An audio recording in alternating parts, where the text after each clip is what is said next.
What's going on, everybody? It's Drew. We are back with another NBA video. Today we are doing an NBA season bingo card. This was a video I wanted to make before the season started, but here we are. We are 3 days into the season, and I'm just gonna make it now and get it out of the way so that we can have predictions for the rest of the year.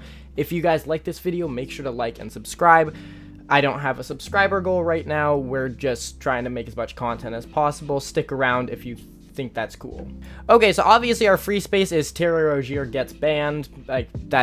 I'm pretty sure that's chalk at this point. Like, he looks like completely dead to rights with this gambling thing, so that's a pretty obvious free space, I think. First up, we got Undeserved Team World All-Star, and the new format sucks. I think this is pretty likely. The NBA is doing a new format for the All-Star game this year where they have 3 teams of 8 players, and I think one of them, or is it 3 teams of 12 players? It's 3 teams, and one of them is a Team World team. I think we're going to have one undeserved Team World player just inexplicably on that roster, and the new format is going to be bad because it's always bad. They should just go to East versus West again. I don't understand why they keep changing it.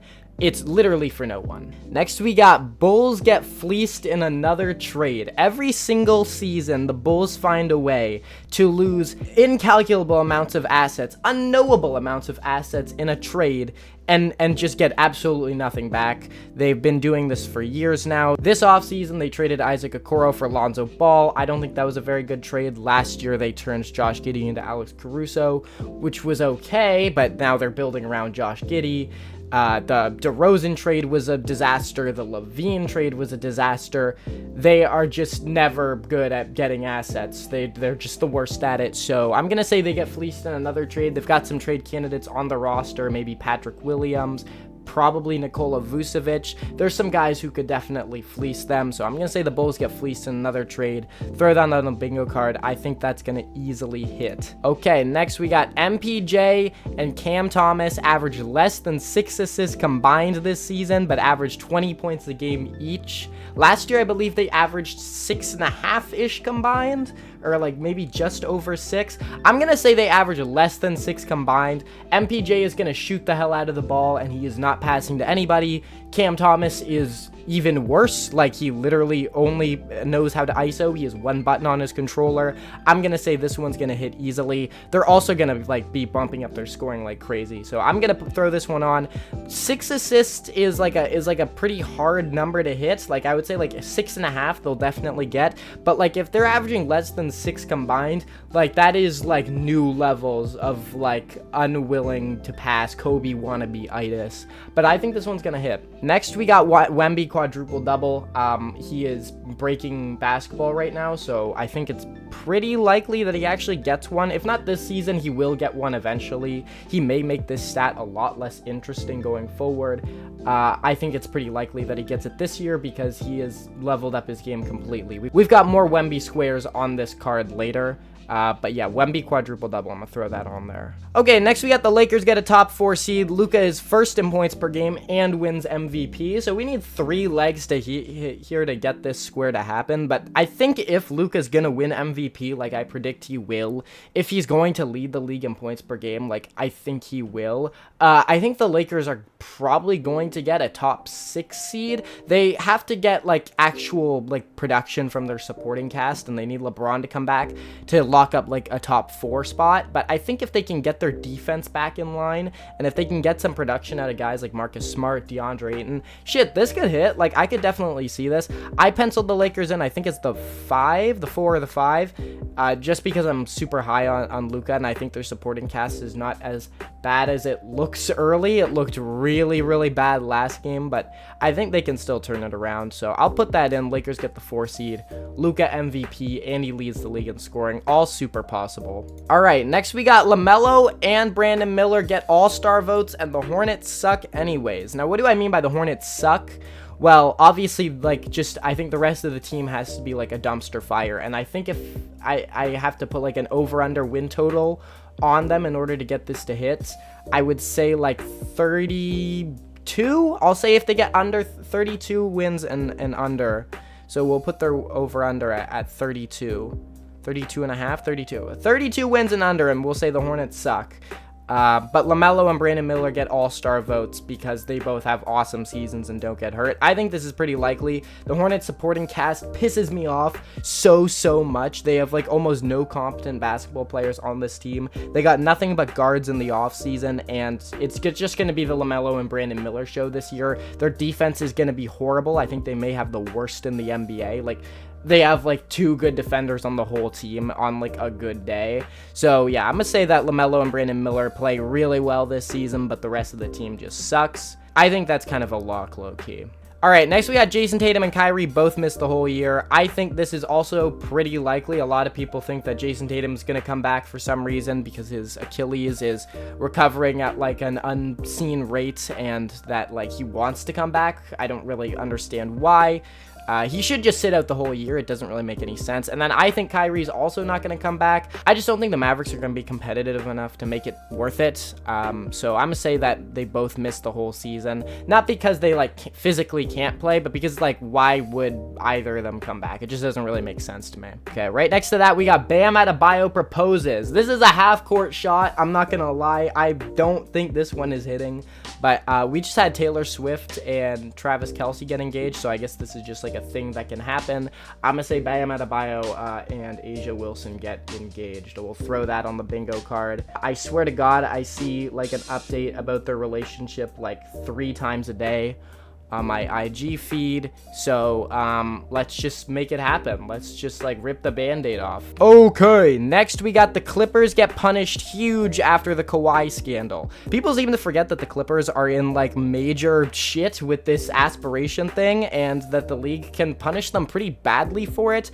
I'm gonna say they get a big punishment from the league during this season about this Kawhi scandal. I don't know if that's gonna be they lose first round picks or if Steve Ballmer gets like a huge fine. I don't think there's any fine that you can give him that really matters. So I'll just say they lose some first round capital, or they like have to like void Kawhi's contract or some crazy shit like that. We'll throw that on the bingo card. Honestly, I don't really think there's a punishment that they can give them that fits, that's like actually fair.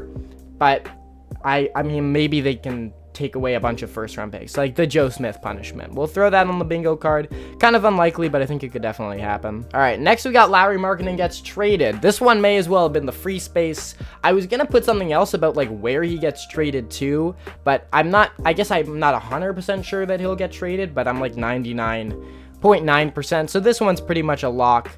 Lauri Markkanen gets traded. The Jazz have been holding him hostage for 4 years now. And I think now would be a good time to actually get some capital out of him. So I'm going to say that they trade him this season, probably at the deadline. Traded. Let's throw that on the bingo card. Okay, next we got a Pacers player finishes top 3 in most improved player voting. The Pacers have so many guys who could win most improved player that I'm actually going to make a whole video about who is their most likely candidate. I had Andrew Nembhard in my top 2 for most improved player predictions, and I think you've got so many guys on this roster. Isaiah Jackson, Jarris Walker, Benedict Mathurin, Andrew Nembhard. I wouldn't rule out Pascal Siakam. I wouldn't rule out like Ben Shepherd is maybe even a guy. Like they have like between like 4 and 6 guys on this roster who could win most improved player. Benedict Mathurin looks like a pretty likely candidate right now. Partially that's because he had like 40 in the first game of the season, but like a lot of people thought he was going to take a step up. He looked really good in their season opener. So I'll say the players get at least 1 player in the top 3 of most improved player voting. I think that's pretty damn likely. Okay, next we got the 2026 NBA draft gives 2003 vibes. Now, what do I mean by 2003 vibes? Well, I think that this draft is going to be one of those drafts where the top 3 picks are like, if you get one of those, you've got like a franchise-altering superstar, like borderline generational talent on your hands, and then the fall off after that is like big time. So like if you look at 2003, obviously that's the Melo, Bosh, LeBron draft. Obviously Dwayne Wade's in that draft as well, but he wasn't expected to be as like meteoric as those other 3. And so I'll say that this draft is going to be kind of like that. You've got Darren Peterson, Cameron Boozer, AJ DeBonsa. They look like future studs. Like you've got like, that's like legitimately like 2 6'10" wings who can kind of do it all. And then Darren Peterson, who looks like a Kobe hybrid. So I think this draft is going to be super hype. And that at least that top 3 is going to be insane. And then the fall off after that might be might be kind of substantial, but at least that top 3 is going to give 03 vibes. So that's going to go on the bingo card. I think that one's pretty damn likely to hit. It's just a matter of how good their college seasons are, to be honest, and how good and how much of a fall off there is after the top 3 picks. If this draft is just super deep and like Nate Ament gets himself into that conversation as well, I might not be able to cross that one off. This one's going to be kind of nebulous, to be honest. All right, let's keep going though. Next there's a random surprise MVP candidate. Now this one is also kind of like weird and hard to judge. What I'll say is like we've got like a pretty chalk top 4, like Giannis, Jokic, Shea, Wemby, Luka. Okay, so a top 5, like those 5 are like pretty much everyone's top 5 MVP candidates, I'll say.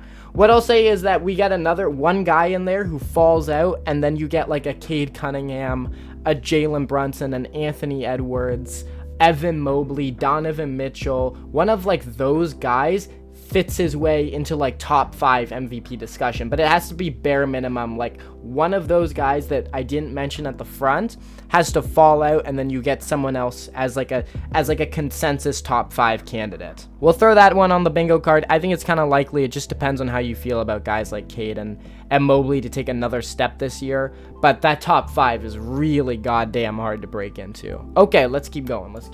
Next, we got something happens with Jonathan Kuminga. This could be like any number of things. Either he gets traded at the deadline, either he looks really good and like the negative buzz around him goes away. I think that's kind of likely. Having watched him in the first 2 games of the season, he's looked awesome.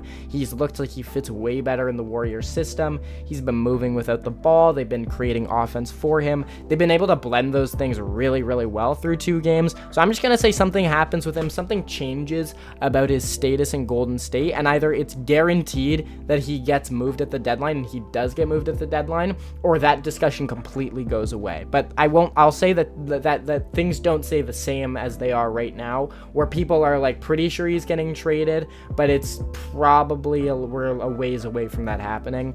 I'll say that like the discussion around him changes a lot. Okay, we got a few more left here. Next, we got Zion qualifies for but misses all NBA anyway. So Zion like literally never qualifies for any major awards because he just doesn't play enough. But I think this season he's got an actually good chance to qualify. I'll say that he plays 65 or more games, but I'll just say that like the Pelicans are just not quite good enough and his production is just short. I think he will be an all-star. I think he will be in all-NBA conversations.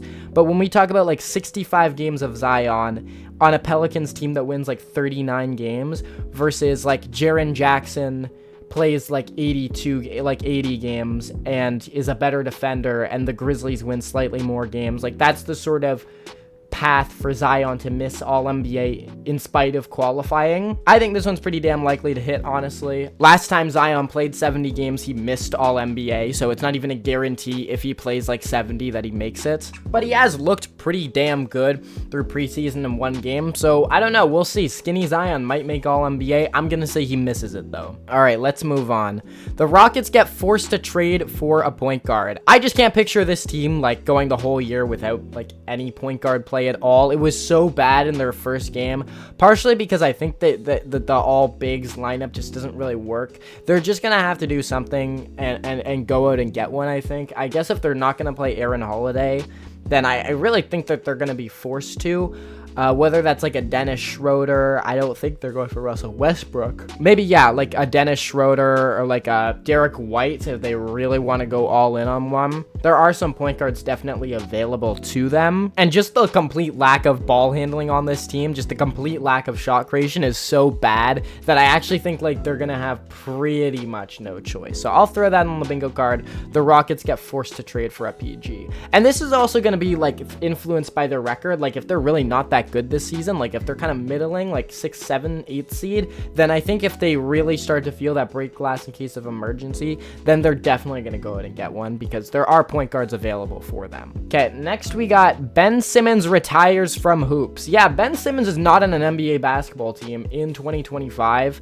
And I really just think it's kind of it for him. So I'm going to say he either announces his retirement or effectively gets like iced out of the NBA. And this is pretty much it for him. I'm going to say he doesn't get signed during the season. He doesn't go overseas. So he'll effectively be retired. I'll even throw this one on, even if he doesn't explicitly announce it, if it looks pretty obvious that he's done with ball. But this one we'll have to just gauge during the season, like what his vibes are, because yeah, it looks pretty likely that he's like actually done, which is kind of crazy because it's really not that long ago that he was supposed to like literally be the future. Okay, next we got the NBA finally has Aura again. I really think that now that they're bringing back the sticker on the court of the Larry O'Brien trophy, plus like just the vibes of the playoffs, I think with Wemby added and people actually starting to take notice of him, I think the NBA Finals is going to have Aura this year. I think people are going to shut up about the ratings, and it's just going to be a lot cooler of an atmosphere. Just something about this season, I really feel like we're off to such a good start that I think that the playoffs are going to be like a movie. So I feel like the finals are going to have Aura this year that they just haven't had the last few years. Just something about just like not having dynasties, having small markets in the finals like Milwaukee, Oklahoma City, Indiana, and then just like I guess the general lack of like superstar personalities has sort of like fucked shit up in the finals pretty badly. I think that's gonna go away this season though. I think we're gonna get a finals with like a ton of Aura, Oklahoma City versus whoever is like willing to challenge them. I think it's gonna be badass. Next we got Devin Booker checks out emotionally. I think Devin Booker is going to have just the worst season ever. Literally the season from hell. The Suns are not going to be good. I think they're going to win less than 30 games. They might win less than like 26 games. Like it might get that bad. And I think the mental image of like Devin Booker like after interviews just being like completely fried, just being so depressed is like really funny to me. Or like the reverse, just like not giving a fuck at all and just like shooting all the shots and not passing to anybody and just talking shit in the media and just getting really pissed off for the first time, begging the team to trade him. I think that's just a really funny mental image to me. So I'm gonna say that Devin Booker completely checks out emotionally.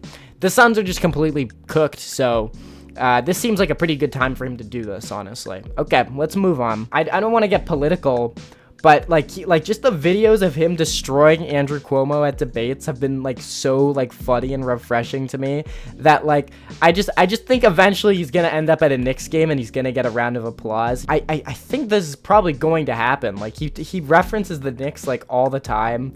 And he seems to be super in tune with the culture, so I think he will end up at a Knicks game and he will get a round of applause. He's just been killing it on social media, so I'm gonna say Zoran ends up at a Knicks game. Let's move on. This one I think is like honestly low-key chalk. I think the Thunder are gonna win 70 games. A lot of people think that they're gonna kind of coast to this season and not really do that much. I think it's gonna be completely the opposite. I think the Thunder are going to break basketball this year. I think they're going to go for 70. They're not the type of team to me that looks like they're gonna let their foot off the gas. Like I think they're gonna really go for it this year. Now, yes, we're 2 games into the year and they've almost lost both of them. Like they went wire to wire with the Pacers, they went band for band with the Rockets, but they're also missing Jalen Williams. They're giving a ton of minutes to like unproven guys like AJ Mitchell, who's been awesome, by the way. He's been killing it, but I just don't really think that they're taking shit that seriously right now. But I think they will lock in a little bit more. They will go back to just having that ironclad defense. And I think once they really lock in, then they're going to be really good this year. So I'm going to say the Thunder win 70 games. Not a guarantee by any means, but I think it's pretty damn likely. They're definitely not getting the 2 seed. Like, if you think that, you're on drugs. I'm sorry. Let's move on. This one is also pretty likely. I think Grady Dick does another funny jersey swap. There's some good candidates here. Obviously, anyone with a color as their last name. If we get Nazir Little back in the NBA, he's a candidate.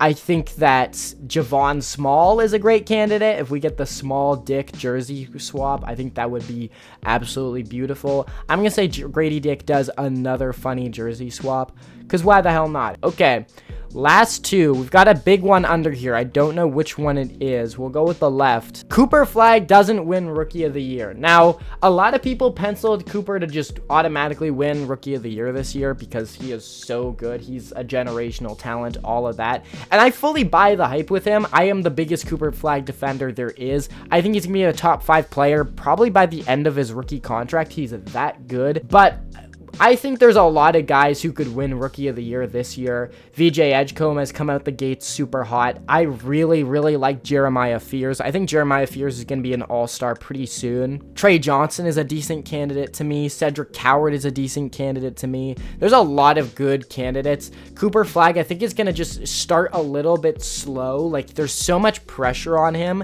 and I think he's going to take a little bit of time to ease into his role. He's got a really big role for the Mavericks. He's got big shoes to fill. So I think he's going to probably start a little slow, and eventually he's going to really cook, and I think he's got a good chance to win. If I had to pick him or the field, I would pick the field, but if I had to pick one player, I'd still probably go with Cooper Flagg. But I'm going to say he doesn't win Rookie of the Year. Throw that on the bingo card. I think that's a pretty likely pick. And then last but not least, Victor Wembanyama wins 2 awards. This is my Victor Wembanyama take. This is my Victor Wembanyama, holy shit, he has arrived sort of conclusion. I think he could win 2 awards this season, and he could do it a few ways. Defensive Player of the Year, obvious. He's going to get DPOY if he plays enough games. He's like almost guaranteed to win that this season. And then MVP is in the cards.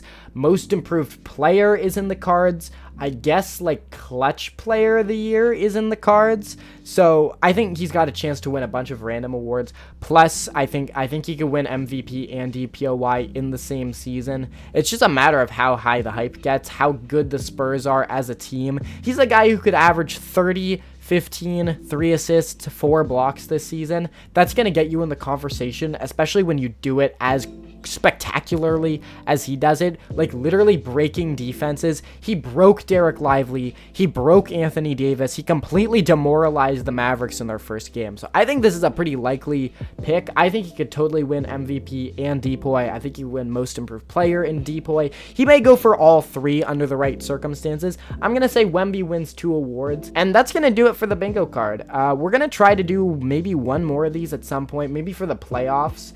But if you guys like this video, make sure to like and subscribe. I'm trying to get more consistent with the main channel contents, and I'm not really sure. I just wanted to make this video. This is a little bit different. That just the tone of this one is just, it's just not the same. So we're gonna keep trying to pump out content like this. But yeah, I'll catch you guys in the next video, and peace.